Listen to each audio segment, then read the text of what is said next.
Glucose free. This is the common take which is found on some food packets these days.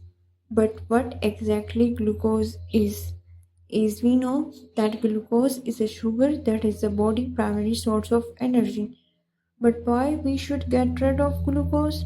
That's because many people have diabetes and excessive glucose can lead to many severe conditions like organ damage, cardiovascular diseases. However, glucose-free products were not an option until years back. It's all possible now due to the advancement in the field of biotechnology. That's products like glucose-free consumable and many more can be produced. So, what exactly the biotechnology is? Well, biotechnology is the utilization of organisms, their products. Part of organisms are a biological process for the welfare of the mankind. For example, we know how yogurt is made when the milk is aided with the microorganisms like Lactobacillus bulgaricus and Streptococcus thermophilus. These bacteria feed on the sugars and produce lactic acid, which curdles the milk and create creamy texture. So, do we mean that yogurt making is a part of biotechnology?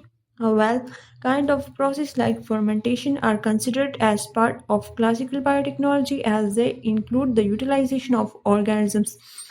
Thus, obtaining products for welfare of human beings like food items, medicines, hybrid crops, and so on are all possible due to biotechnology. Thus, there are many applications of biotechnology. Now, let's have a look at few more examples to understand how this field is contributing to the welfare of mankind. Let's take example of vinegar production, COVID vaccine, and Arctic apple production. Let's have a look at each individually. Now, vinegar is made from fruits and grains, and its production relies on Acetobacter and Clostridium microorganisms fermentation to convert ethanol into acetic acid. And another example of biotechnology is COVID-19 vaccine production, which is the biotechnological product designed to protect against the SARS-CoV-2 virus which caused COVID-19. Thus, it is a testament to the power of health biotechnology and responding to global health crises.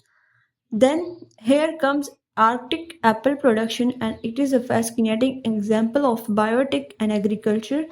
The Arctic apple is genetically modified apple variety that has been engineered to resist browning when sliced. The science behind this non-browning apple variety is the scientists used RNA interference to silence the gene responsible for producing the enzyme polyphenol oxidase, which causes browning of the apple. Thus, Arctic apple is an interesting example of how biotechnology can improve crop traits and reduce food waste. However, it also highlights the ongoing debates and concern about genetically modified organisms.